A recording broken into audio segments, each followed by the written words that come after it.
And welcome to the Barry Foster Show on YouTube, originating from the Ridge Florida Studios in the City of Charm, beautiful downtown Avon Park. Now, if you have any thoughts, ideas, or suggestions for the program, you can put them in the comments below or drop us a line at the BarryFosterShow@gmail.com. If you'd like to buy some advertising, send us an email at theBarryFosterShow@gmail.com.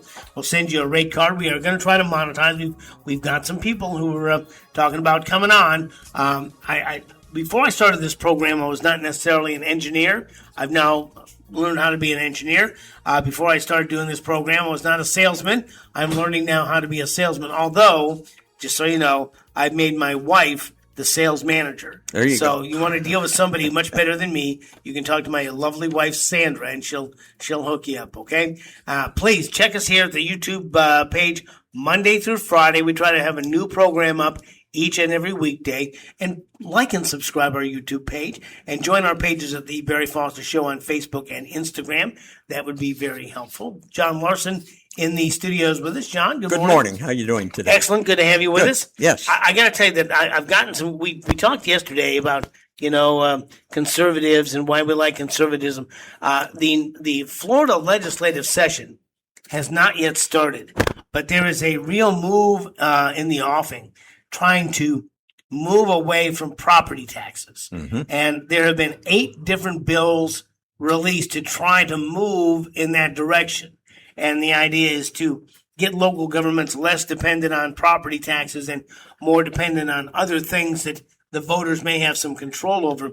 But some of the bills include a $1,000 rebate to any homestead properties that pay between that are worth between $100,000 and $450,000. One is to limit tax hikes to 3% per year, which I think is already underway. One is to exempt seniors from non-school property taxes, so you wouldn't have to pay county taxes anymore. The soil and water conservation district taxes, those kinds of things. Part of it is to exempt what they call primary residences. And I don't mind exempting primary residences, but there are people who rent, and that's their primary residence. So I would think that at some point you could remit, have the landlord show that he reduced your rent by the amount of property. Let's say you have, let's say you pay $1,000 a year in property taxes, and you have 10 apartments, mm-hmm. So everybody gets $100 back. Right. And so he shows that he's lowered your rent by $100. Right.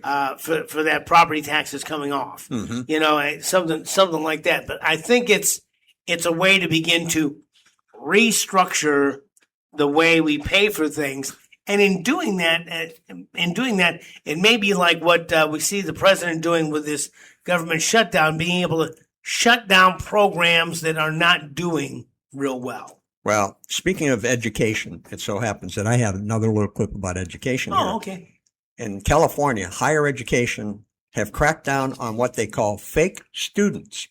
What are fake students? Community colleges occupying much-needed seats where they've developed these ghost students and then put in for a student loan for this ghost student.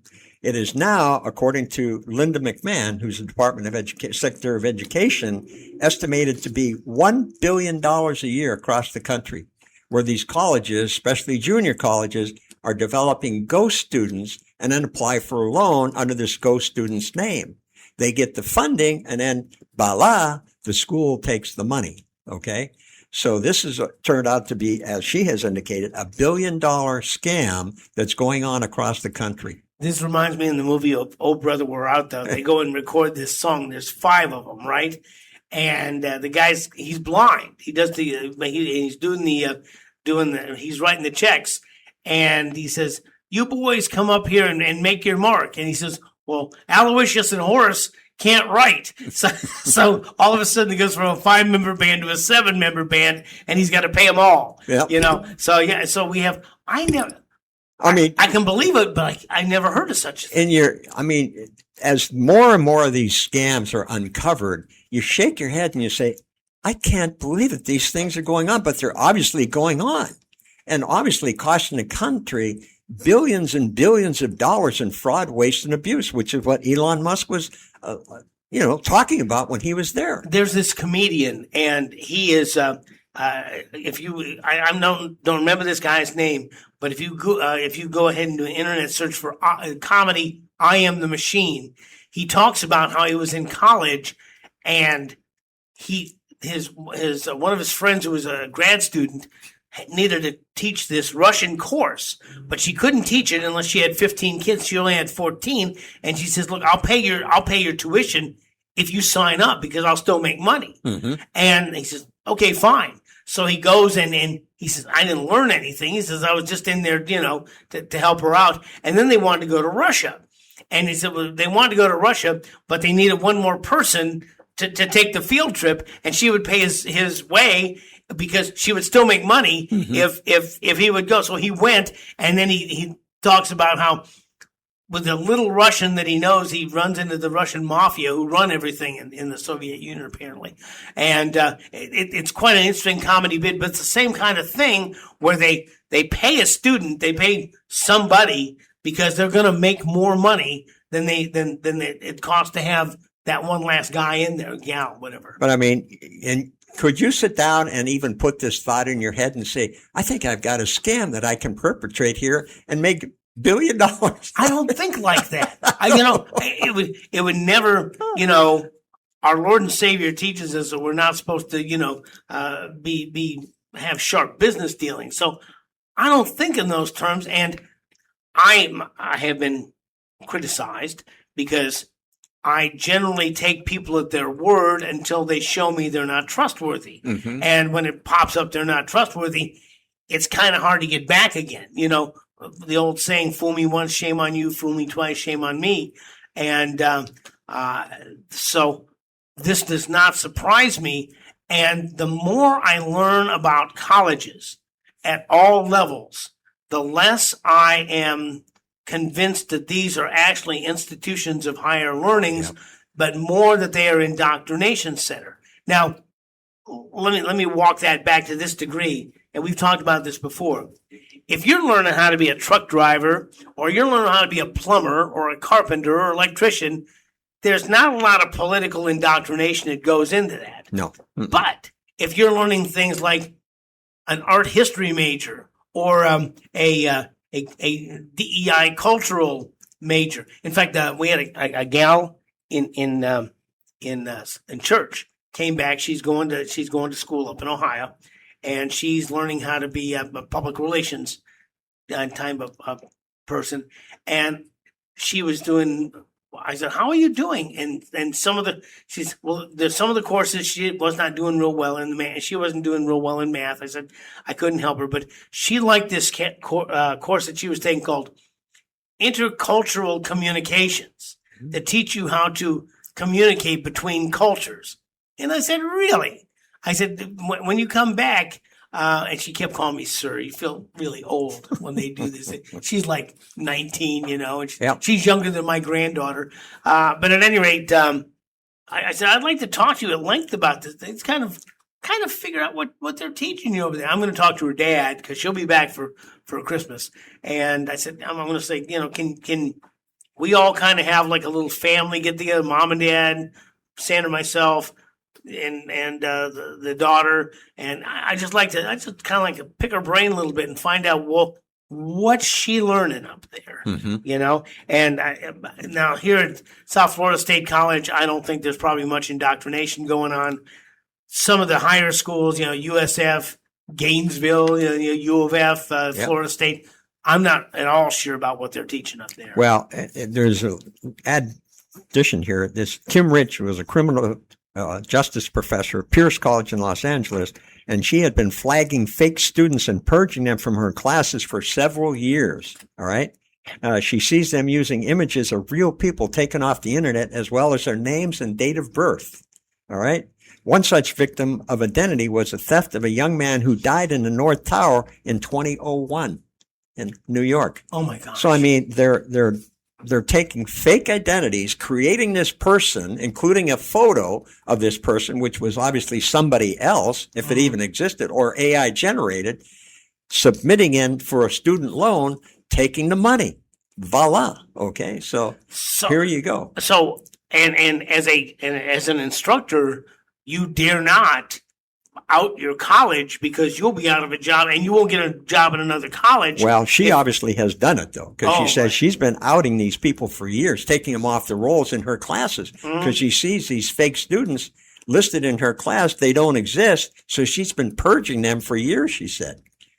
So, I mean, this is... and she's told, but she hadn't come out and told the media that... Well, she obviously has reported because she said now. A criminal justice professor at Pierce College in Los Angeles. Criminal justice professor? There you go. In Los Angeles, yes. So, I mean, it's just, you wonder how the bad guys can stay awake at night to think of all these crimes. You just wonder, I know it's easy money, all right? I can prey on people and it's easy money. If I'm a con man, I don't have any thoughts about that, okay? I just want to take their money and run. But I mean, this is how low we become. And it also speaks to the fraud, waste, and abuse in the federal government. Well, I think, John, it's like little topsy. It just grows. Like, for instance, let's say you're going to go on vacation someplace and you show up at a hotel and you find out it's the Brotherhood of Electricians is going to be meeting there and have their convention. And you walk up to the thing and then you give them your name and everything. And they say, "Oh, are you with the convention? Do you get the convention rate?" And you think, "I sure am. I've been using electricity for years, by gum." Yep. And they put down here, John Larsen, electrician, you get that rate, and by the time who checks that kind of stuff? Nobody checks that kind of stuff.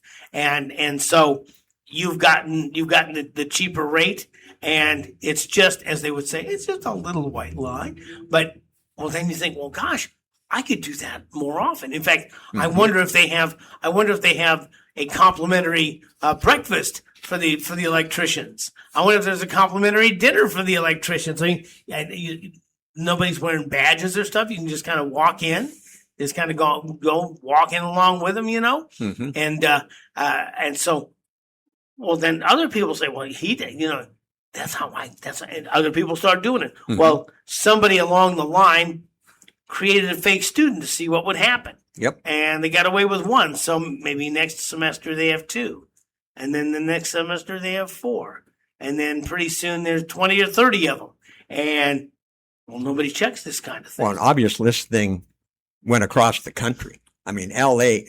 started the investigation, I guess, out there, but this isn't across the country because Linda McMahon was involved. So as the Secretary of Education, she probably began to see this and started or somebody investigated it and ultimately said, look, this is a major, major crime that's taking place. And it's, again, skim the money off of the federal government, where it comes from? The taxpayers, okay? Was she like working with Doge or something? No, I don't think so. It just sounds like this whole thing was this was a crime unto itself. Okay. It was a self-standing crime, but in the bigger scheme of things, it is actually part of Doge because they're again, fraud, waste, and abuse within the federal government or within the federal government allowing it to happen. These things are beginning to come to light. And I think this is, and we've seen it, and I know it's not all pegged for that, but a good portion of this fake money, if you will, this con jobs that are taking place, was money that was being funneled back into the Democratic Party. Well, yeah, we were talking about this just the other day about these protests that happened over the weekend seem to be well funded. And I said, I don't know where it's getting funded from because Act Blue has lost billions of dollars. The Democrat Party is all but broke. A lot of the candidates, I guess Kamala Harris is still $20 million in debt. And it's after Doge got in and shut things down like USAID, which a lot of people thought was a giant kickback scheme.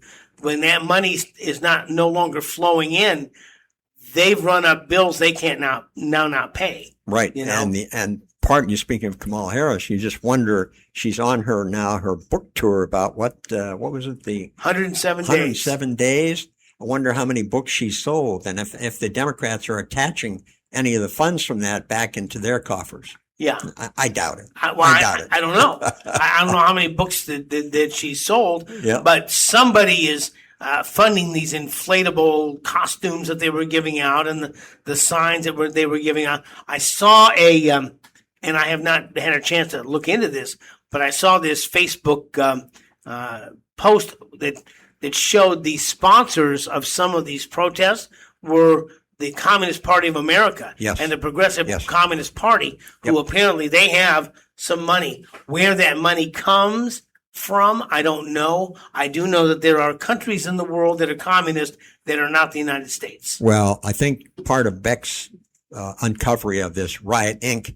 and all the money being funneled into the No King's Day thing, if you will, indicated that, yeah, if you look at their poster of the sponsors, the Communist Party is listed right there. Who makes up the Communist Party? A large part of it and funding for it in this country? Russia and China. Well, back in the 70s, there was a march on Washington, and there was a bunch of kids that went. We went not so much to protest the march on Washington, but it was a fun vacation, and they had rock and roll bands and stuff like that. So we went to hear that stuff, and I did talk to some guy who was, and he was not very friendly at all, who was representing the Communist Party of the United States, and I was talking to him, and he didn't have much interest in anything. They were very unfriendly people, Yeah. and so not that I was particularly interested. I just was, kind of doing an interview with him, see what you go up there and you talk to them, see what they got to offer, see if there's anything. They didn't have anything free to give away, but they were hardliners. So that has been going on since the 70s anyway, 50 years ago. They're in for the long march.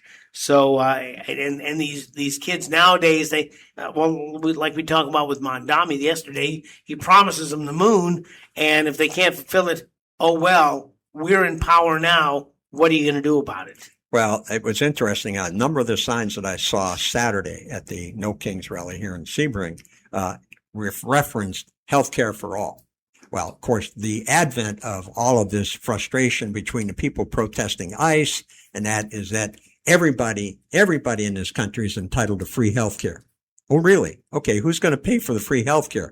The people that are working. Okay, that's where that kind of thing is going to come from.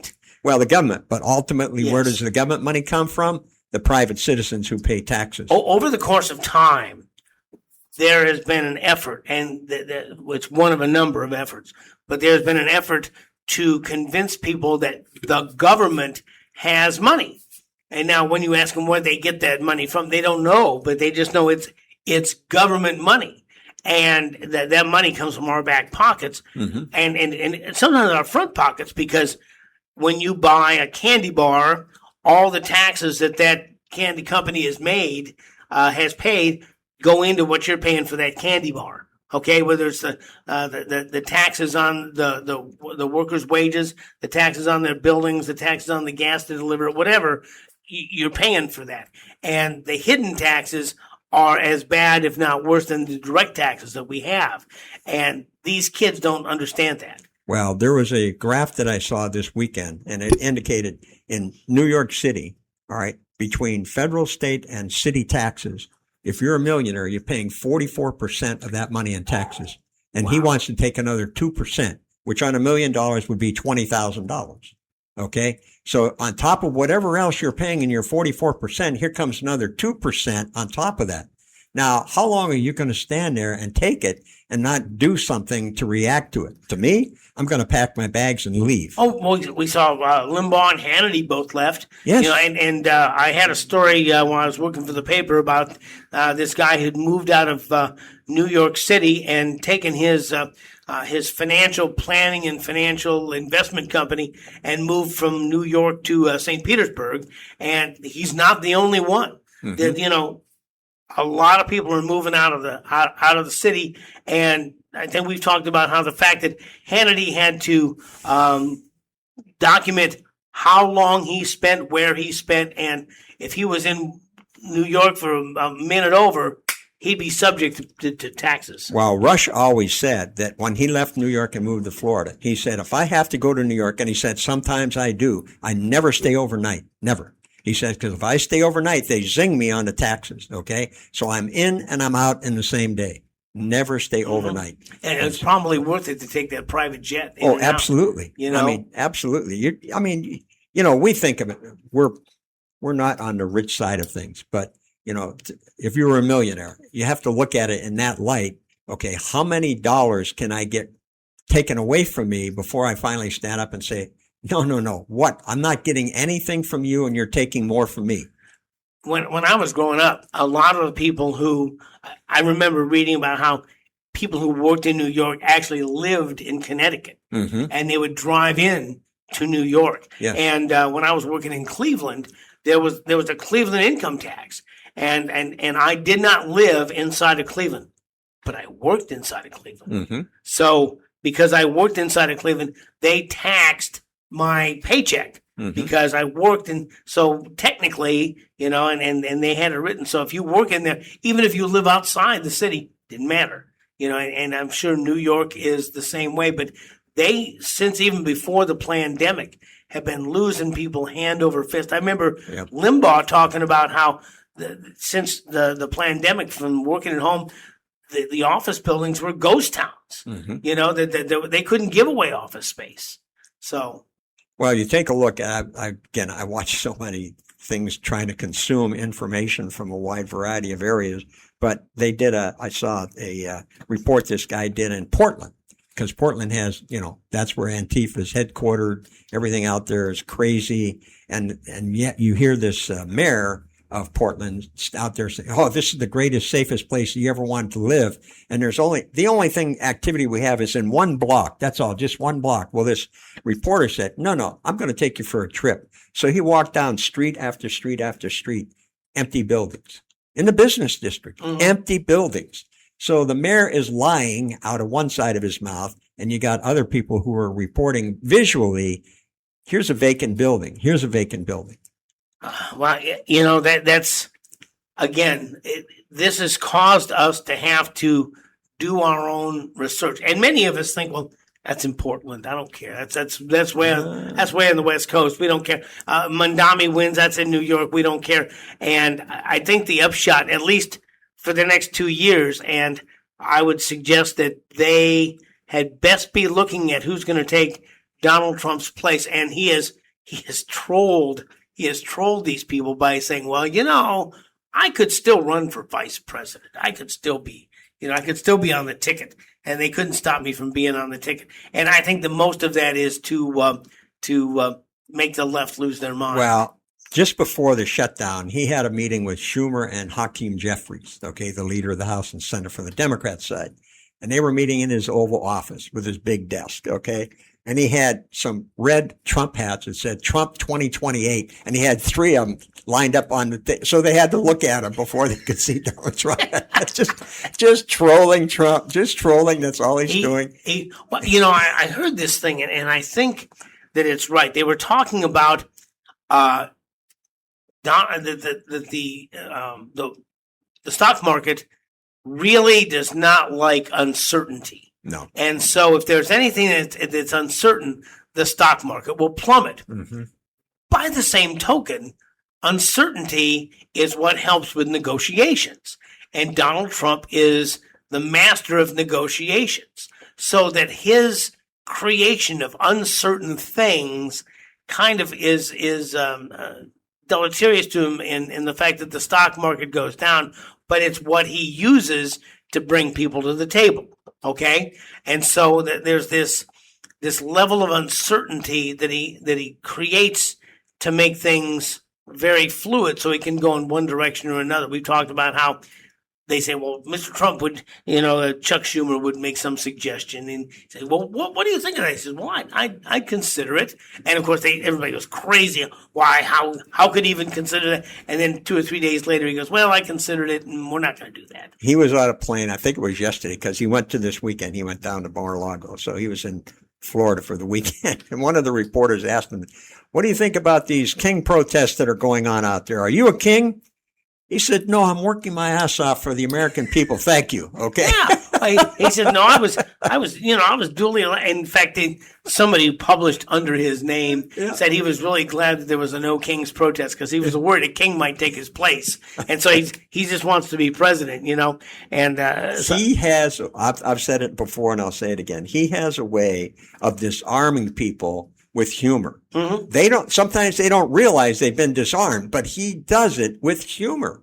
And as an open-minded person, but looking at it, humor, you can see it, and it's just like a little friendly jab, okay? Just a little friendly jab to get you thinking about what I just said. Yeah, and so he is, but he keeps the goal in mind. Oh yeah. Even in this Middle East, there's been some things. He goes, yeah, I know. He said, but we're going to go back to keeping things peaceful, And then he is continuing to push forward. I have been kind of disappointed that he has not moved to turn the education department back over to the states more quickly than he has. Well, I think they're working on it because, again, in this case here, the uncovering of these ghost students, and McMahon says and she's part of it, obviously, and so on. So I think they're working on it. I'll tell you the area, though, that I am more concerned about, and that is food prices. I would love to see him call farmers, processors, supermarket heads, anybody that has anything to do with food reaching the American people. Call them together in a big room and say, okay, boys and girls, how are we going to lower prices for the American people? And get them to say, well, we can do this. And this guy, we can do that. Okay, fine.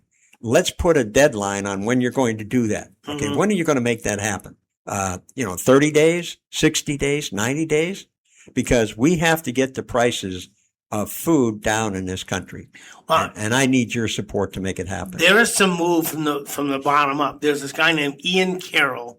He has canceled this company. We talked about him last week.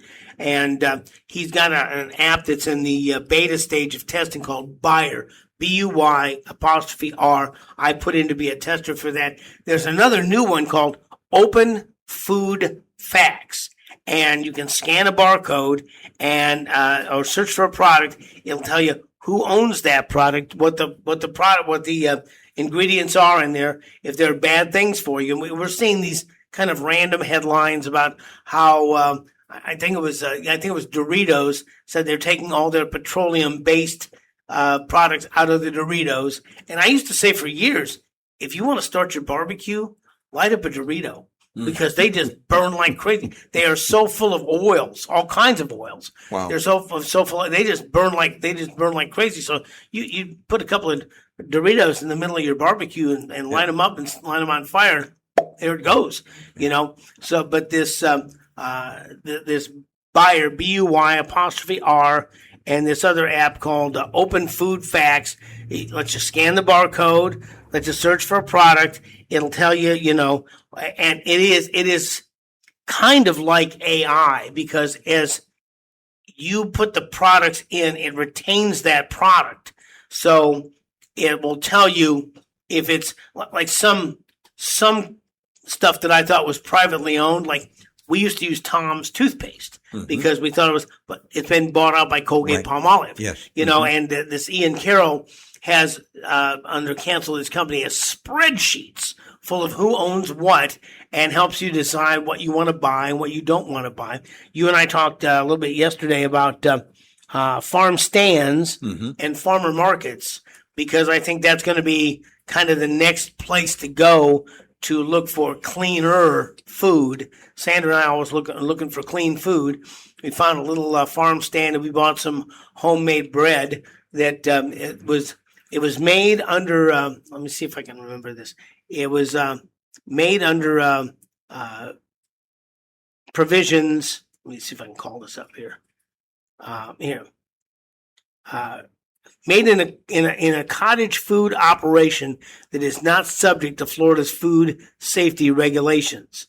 So it might have peanuts in it if you're allergic to peanuts. But it gives you like it gives you the ingredients like we had some banana pudding. And it was made with bananas, Cool Whip, vanilla wafers, organic vanilla extract, re-sweetened condensed milk, and whole milk. And those were all the ingredients. No chemicals, no nothing that you couldn't pronounce that was in there. So I'm thinking that as we move along, we're going to try to find better ways to do this thing. And whether you like apps or don't like apps, sometimes they can help you a lot. Well, the other I see a lot of videos now of people going to the grocery store and finding out for, I guess, the first time that, for instance, their EBT cards will no longer buy junk food. They cannot use their EBT cards to buy junk food. In other words, I guess potato chips of some sort, soft drinks, those kind of things, or candy, those kind of things are no longer available for purchase if you have SNAP and so on. So this is causing people to have to look again at what they can buy that doesn't involve junk food. Yeah, because junk food, in turn, then over a period of time, can generate juvenile diabetes in young children if they sit all day and eat snack food and drink sodas and so on with all the sugar. It appears that is why some of the ingredients in some of these foods that people like because they taste really good, why you see obese people as poor people.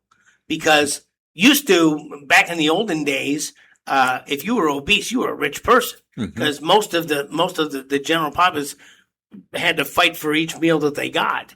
Now, because of all of these, these ingredients in some of this food, the people who buy the cheap products end up being fat, which it's counterintuitive, but that's the way it works. And that's why I'm glad to see RFK, who's kind of drifted in and out of the headlines. We haven't seen him much for a while. Well, he and Dr. Oz, every time they've got something to report, something new, different, they're in a press conference in the Oval Office with the president and so on. So he and Dr. Oz are together quite often in that whole situation. But I think it's, this is what, and I know in the beginning people, I want my candy bar, I want my chips, I want my soda. But wait a minute, take a look at what's the history of what's gone on in this country. All right, you now, not only are you physically sick or ill or have some disease, you're now a burden because now you're going to seek medical help, drugs. And this perpetuates the whole cycle. Bad food in, here come the drugs. Bad food in, here comes the doctor and hospital visits. So and when you get good food, you feel better. Well, it tastes better. It tastes better. I don't care. Like, I steam vegetables of all sorts. Okay. I steam almost every vegetable I eat is steamed, not canned, but steamed and so on. And I do that for a reason because number one, they have a really great taste. Number two, they are fresh and so on. And they don't have any of the high sodium content or the other things that you'll find in canned vegetables or canned soups, those kind of things. So yeah, there's a reason to want to do that kind of thing. And I think the more people understand why the government is doing these things, why are they putting this information in front of you, it's for your benefit. Well, some of the ingredients that are allowed in the United States are not allowed in Europe. No. They're not allowed other places. And like, I saw this thing that they had this breakfast cereal, okay? And the little granules or the chunks came in different colors, okay? In America, those colors just popped. Right. They were bright. They were beautiful. In Canada, the colors were much more muted, okay? And it's because of the kind of colors that they used and the kind of and to me, now I don't eat breakfast cereals. But I'm not really enticed by the bright colors if it's going to be bad for me. And I'm in that time of the life you better take care of yourself. Growing up, you think you're bulletproof and you can just eat anything. Yes, right. And so it's going to be time for us to begin to look at these kinds of things and demand that Americans be more healthy. And you talked about this earlier, how they're going to try to outweigh Trump. And I think they're going to try to outweigh this. Yep. That's why some of these changes, they're going to happen by 2028. And if there's a change in administration by 2028, they go, well, I guess we don't have to make those changes now. Right. I think, though, if we can get enough of the American people educated through like what Dr. Oz and RFK Jr. are doing and other things, if we can get people educated and show them, all right, here's the result. If you don't put all this sugar in your body, your chances of getting diabetes, let's say, are reduced dramatically.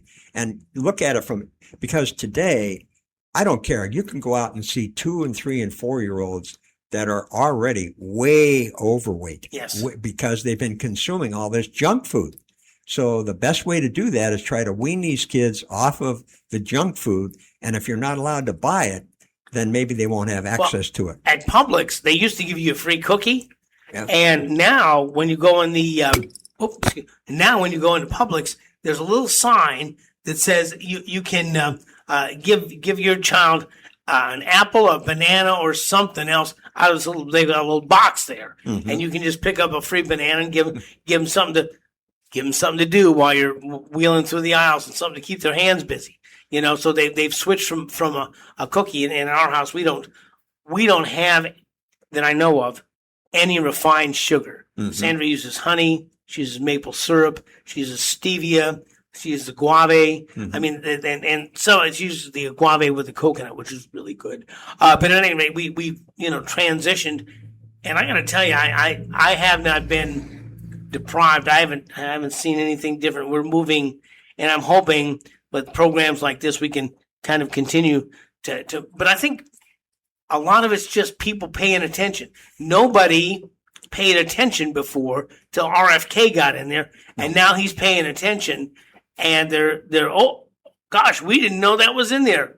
Okay, fine. Well, you'd have to also think that like Trump, RFK is demonized because he's RFK, because he was a Democrat and then came on board with Trump. So that automatically makes him the enemy number one. So that's why he gets so much vocal criticism. I don't care if he's a ringtail monkey, if he's doing good, what's good for us. And he's got that trill in his voice. I mean, he's got a lot of things that are not necessarily attractive, but if he gets the job done. Patton was not necessarily attractive, but he got the job done. There's a new guy. Guys just come up on our radar screen, a guy by the name of Blaze Ingolia, who's paying attention in Florida, and he found $112 million in wasteful spending over in Manatee County. And they're beginning to look. I would wish that they would send somebody here to go through the books in Highlands County, but I think all 67 counties need a real good going over. It should be an audit. Absolutely. Yeah, right. How much money came in? How much money did you get from the state? All right. And where did that money go to? I mean, the state gave you $10 million for whatever, a new box. I want to see that box. And how much actually did that box cost? Yes. So until you get into that, it's like in business, you always report to somebody. I don't care how high up in the organization you are. You always report to somebody if you're running a business, and you have a budget. And you have to stay within that budget. If you're going to go outside that budget, you're going to have to get approval first before you do it. Your goal is to try and come in under budget. Okay. That makes you look more favorably to the boss as long as you get the job done. We have not had anyone here in Highlands County who is skilled in this area, who is willing to dig in. We used to have some people who were trying to dig into that, but the climate was not as good as it is now. The climate is very good now. And you have even states, you talked about a civil war. I think that there may be a civil war, if you will, between states, not in giant blocks like the North and the South, but states who are red versus states that are blue, because our new Attorney General, Youthmeyer, because I can't pronounce his name. Anyway, he's filed suit against California and Washington over their sanctuary state policies, because they said that the documentation they give them allows them to vote, which denigrates the voting of non-sanctuary states like Florida and Texas that go through a very strenuous process to make sure that you are a legal registered voter. So and that's the nice thing, is that goes directly to the Supreme Court. There's no long chain of lower courts that this goes through. Well, it's whenever you see things that are being said today about the states that people are going to, all right, Tennessee, Texas, Florida are the big three. Yes. Those big three. North Carolina, if you look at North Carolina, they've really gone off the path as far as transitioning to Democratic state. I think they still control the House in North Carolina, but the governor and other major political people within the state itself, I think they've kind of went off the reservation and went to the Democratic side and become more, Democratic, if you will, and so on. South Carolina, I think, is still in that ballpark, and a lot of people move to South Carolina, but New York loses a lot, Pennsylvania loses a lot, Chicago, Illinois, California, they're the big losers in this whole thing. But obviously, it doesn't seem to bother them. Well, it depends on how much money they have to run the state. I mean, you can only fund the state as much revenue as you have, especially since you have a federal government which is not anxious to run in and save you. Oh, no. I think Trump has already made that widely known that he no longer will support these states, that are going crazy with what they're doing and spending money on causes which are not beneficial to the people, and so on. So I think you're right. The gravy train has left the states in a lot of ways. For instance, that railroad to nowhere in California was $26 billion over budget and years never track being laid. And so Trump came in and said, look, this other money that was going to, no, we're not giving it to you anymore. So I think that project is almost literally shut down. Probably good, because it's never going to do what supposedly it was a boondoggle from the beginning. Yeah, the thing is that when you have unlimited amounts of money, you can just do whatever you want to, and give, as opposed to private sector. And last week we talked a little bit about this, and I really considered this for a long time, and I thought, you know what, this is right. I would like to see a lot more business people run for office on the local, state, and federal levels to begin to undo some of these programs that, as a business person, does not make sense, because it really is the founding of this country on capitalistic principles. If you build a better mousetrap, the world will be the path to your door, all that kind of stuff. That if we had more people who had a common sense business approach, you could probably really unravel a lot of the things that have been causing us problems for decades, possibly even centuries, that you could begin to put this country back into try and bring. It's amazing how America leads the way on things. And I think that countries that had been moving left would turn around and begin to move right as they begin to see the kinds of success and emulate what we have happening here. Well, unfortunately for us, the bulk of people in Congress today are lawyers. Yes. Not businessmen, lawyers. And they look at things totally differently, okay? How can I beat the system? Okay, how can I do this? How can I do that? You're right. If you're a business person and understand the economics of running a business and what it takes to run a business and so on, that's the kind of people. And Trump has truly proved that a businessman is much, much better for the American people than a lawyer. Much better, or a lifelong politician. Well, we heard a businessman just last week talk about how a lot of the things that they would like to do, they can't do, right, because they're afraid of being sued. Right. If somebody slips on a banana peel and falls, and there are some companies that have go away money. If you slip on a banana peel in their store, they'll give you a certain number of thousands of dollars to not sue them, because right, it's cheaper than going ahead and going and having to pay the lawyers all this money for a result that you may or may not win. So I think that it's going to take some.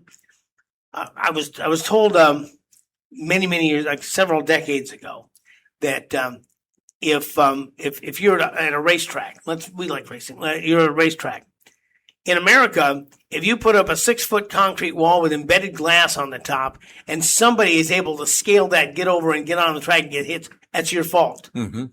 In Japan, they can draw a chalk line on the and say, on this side of the line, you're safe. On that side of the line, whatever happens is your fault. Right. In fact, I know a kid who was stationed over in Japan and was in a traffic accident, and he was in the wrong. Why?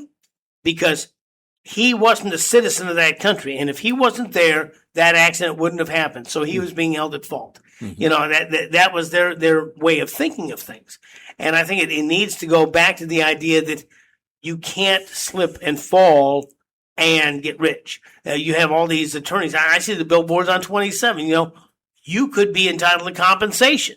That idea, the idea of personal responsibility, needs to be reinstilled, and we may have lost 2 or 3 generations to that already. Oh yeah, I mean it's obvious, but just touching on that for a minute. But one of the things I find ironic is what's happened with the arrest of John Bolton, or the indictment of John Bolton, if you will, not the arrest necessarily, the indictment, and so on. Because now the Democrats are all up in arms. How dare you go after somebody because he's one of them? All right, how dare you do that? And yet, all the times that they went after Trump and the people in his cabinet, all right, and actually put some of them in jail. Okay, there was not a peep out of the Democrats. They thought they were joyful over that whole thing. Well, great, good job, good job. Letitia James. So, oh yeah, well, that's upcoming. We'll see where that goes. But it's very interesting to see, and I think John Bolton is just number one. He may be the number one at this point, but there are, I think, many more to come as time goes on and investigations are completed. It's time to begin to hold people accountable. Amen. And we started at the top Amen. of the hour talking about ghost students. Yes. Somebody signed for them. Yep. There's some signatures. There are some people that let this go through the system. And at some point, some people, it came across my desk, because Mr. Foster, the head of the department, put it on my desk. Yeah, of course, I'm going to send that through. I trust his judgment. So I just forwarded it along. You really have to go back to this guy. But at some point, you have to begin to hold people accountable. And for many years, the government was never held accountable for things that happened. No. And now I think I was told that I'm not been in the criminal justice system, but I was talking when I was young to a police officer who said that from the time you're 0 to the time that you're 17, okay, you're a child. And if something happens as a child, generally they send you to a social worker, or they do some things that, there's a reform school. But just generally, it's not the same as once you hit 18 and you become an adult, everything changes. Mm-hmm. And there are kids who had gotten away with things since they were very young that suddenly are being held to an adult standard, and they're stunned. They're stunned because they can't believe it. Because in the past, you've always said, no, you're an adult now. And I think that government officials would be stunned that they would be held to account. They would be held to account. And right now we have like 2 years, unless we are very, very blessed by the Lord, and we get another Trump-style administration in there to continue the work. But at some level, we've got to go ahead and call for accountability of these people and ask for some level of restitution or some level of punishment. That there's got to be some, as a dear friend of mine would say, some comeuppance, or as my wife would say, consequences for your actions. And even though they've gotten away with it in the past, they knew it was illegal. I did see, too, that, and I was kind of surprised at this. I see that Trump commuted the sentence of George Santos. I saw that. Over the weekend. I was kind of surprised at that one because I don't know all of the details, but of the details we heard when this was coming about, I thought, okay, this guy doesn't sound like he was up and up. So him going away may have been the right thing. But obviously Trump saw something there that, because he's no longer a congressman. He can't do anything in the Congress. So, he's just a citizen at this point. So I was kind of surprised at that one, but I'm sure he must have had some reason in his mind. And there may be things that we don't know. He may have turned state's evidence. He may have turned over other things. Yes. He may have explained how things worked. There's, but at some level, I think that they need to be held to account, even if, yes, to make sure that things like this don't happen again, or that they're not. If someone is accused of misusing funds, you make sure they're not around money anymore. Right. Okay. If whatever they're accused of abusing, you make sure that if they've been abused with children, you make sure they're not around children anymore. Whatever it is, People who get drunk and drive, they don't let them have driver's licenses anymore. I mean, you do certain things to hold them accountable. And I think when you're dealing with other people's money, you are particularly responsible to those people. And if you find people who have been misusing the system in whatever way, shape, manner, or form, we have to make sure that does not happen again. And how long it's going to take? You said John Bolton was the first. I hope you're right. I hope you're right that John Bolton is the first. And I think that as these people begin to be held to account, a lot of people are going to see the underside of the bus. Well, I think so. And I think it's, and again, I'm not a detective. I haven't been in the judicial system like you said earlier, but there are a number of things that have to be done. And especially if you're trying to bring any of these cases against any of these people in D.C., it's going to be almost impossible to get a guilty verdict against a Democrat in D.C. just because of the makeup of the jury pool and all of that. The judicial system is very left-leaning, and so that's going to be an almost impossible task. So they have to do one of two things. They have to have such an ironclad case that anybody would have to say guilty, or they have to try and get a change of venue. Like, for instance, with Keisha James, hers is going to be in Virginia. John Bolton's is going to be in Virginia because that's where they live. Okay, so and that's where they found the so-called secret information that he had and whatnot. So that's why these cases, I think, are going to take extraordinarily long because of that factor in itself. And I think it's going to take pressure from people in those areas to try to get a fair trial. And in fair trial, I think they need a trial because in discovery, many things will come out. Many things will come out, and it'll take that same kind of reporting. Like we asked yesterday, we want to know where you get your news from, so you can maybe see some of the things that come out in these trials, and we can begin to use that information to talk to our younger relatives, our kids, our grandkids, maybe in some cases great grandkids. But there's two things I want to get to before the end of today's program, and I think we're close enough to the end that we can mention this. I just want to thank the Lord for giving us a very uneventful weather season during this. We have not really even had very many tropical systems come through the Gulf. No, but particularly, I would like to see us get a little more rain, though, before this is over. Well, because it's been kind of a dry season. It has. And from what I've seen, there's some troughs coming through that are going to do two things. Number one, will push any of those kinds of systems that come up through the Atlantic and the Gulf and the Atlantic, push them out into the open water, and they become fish storms. And number two, in front of any kind of a weather change, there's storms, there's wet. Yep. And so I'm hoping you're right about that. Well, I appreciate the fact we didn't have a hurricane this year so far. I mean, October's not over with, but so far and whatnot, which is absolutely a blessing. I agree with that. So I've been through my one or two, and that's all I need. I don't need any more. No, I've been through like 6 now, and that's more than enough for me. You were here for the bad ones, the real bad ones. They were. I didn't get Donna, but everything after that, Charlie and Jean, and Charlie and Jean, and what was the other one? Irma, Ian. Yeah. They were all pretty awful. Yeah. Another thing that's coming up, and it's something I've talked with a dear friend of mine about, is as a Christian, how we handle Halloween. And Halloween was, to me, kind of a harmless holiday. You know, you had ghosts and spooks and goblins, and you got free candy, and it was just you dressed up, and you really didn't think too much about it. You know, but as I've gotten older, I've realized the nature of Halloween, and it's gotten a lot more sinister since I was a kid.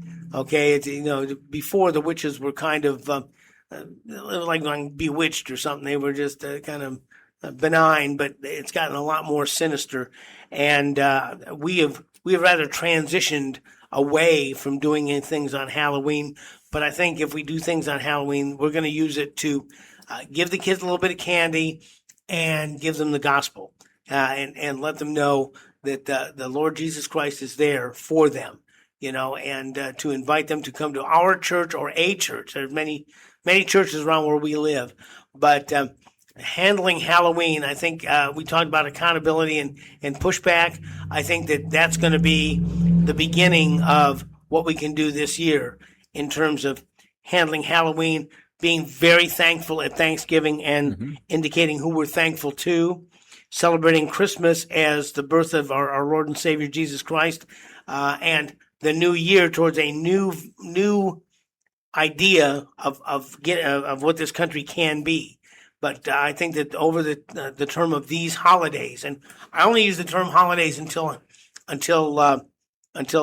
Halloween. After Halloween, we talk about Thanksgiving and Christmas. Well, the other thing I think we need to be thinking about in advance of what's going to happen, but the anniversary of this country next year, 250 years. Okay. So I think in some fashion, we need to be thinking about, okay, how do we help celebrate that anniversary of this country next year? And so on. I know the president's planning a big extravaganza for the 250th anniversary. Okay. On top of the fact that it was just the anniversary of the Navy and the Marine Corps, 250 years and so on. So I think that that's going to be a very big deal across the country. And I think the president's going to lead the way on that. But we, in our locale, if you will, we need to be thinking about that also. Yeah, coming up after New Year's, we are going to begin to look into some of the birth dates of some of the death dates of some of the patriots.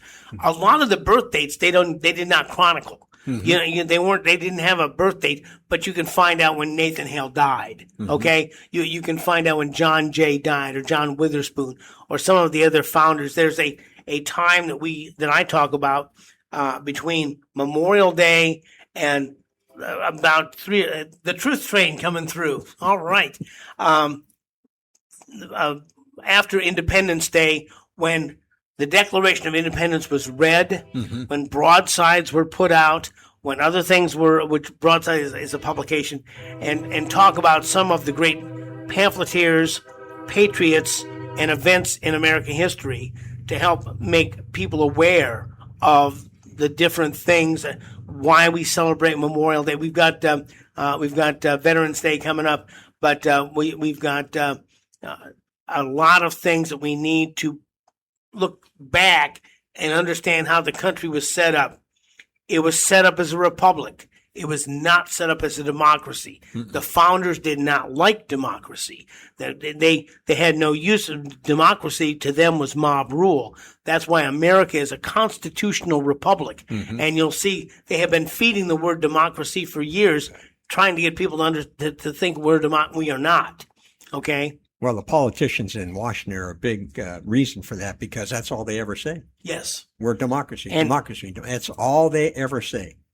We're going to start spreading the good news of Jesus Christ and the good news of America as a democracy and America as a constitutional republic that leads the way for the rest of the world.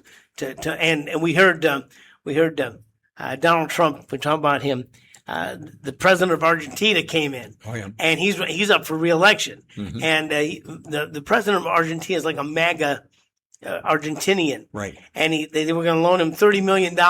And they said, "Well, what happens if he doesn't lose the election? If he doesn't win the election?" He says, "Well, if he loses, we may not be giving him that $30 million." And they said, "Well, are you trying to influence the election?" He says, "No, we just want to make sure that he goes to making Argentina great again." Right. Yep. So it's great stuff. And out of time again.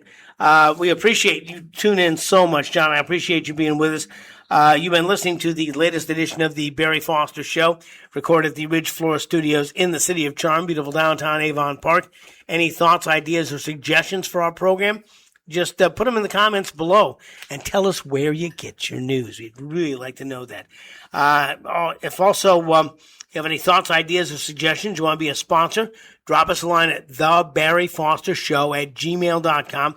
Check us out here at the YouTube page. We'll be putting up new programming Monday through Friday. And please like and subscribe our YouTube page and join our pages at the Barry Foster Show on Facebook and Instagram. That would be very helpful. As we continue to look for truth, justice, and the American way, John Larsen and Barry Foster, and we'll see you next time